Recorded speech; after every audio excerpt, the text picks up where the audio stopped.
okay?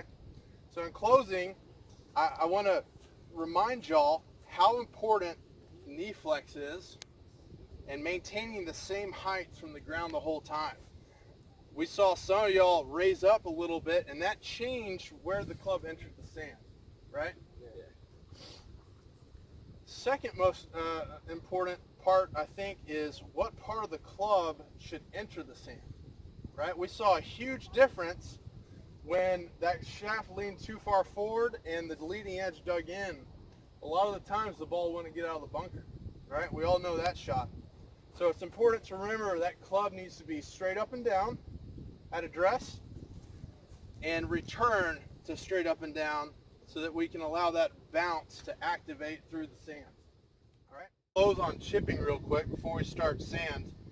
I think it's the least fun shot that y'all have learned, but believe me, it's the most effective and it's the easiest to get close if you practice it. All right.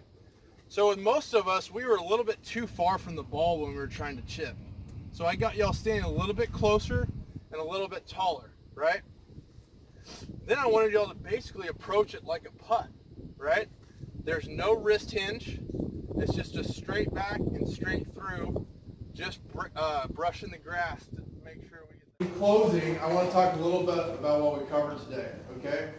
We learned about how our club face angle relates to our path, right? It always has to be a little bit open if we're swinging in to out, or it has to be a touch close if we're swinging out to in, right? It can't just be square to the target, or else we get a little bit too much spin. In relation just to talking about club face rotation and face angle at impact, Mercer and I discussed that we need to get the club face rotated properly throughout the golf swing.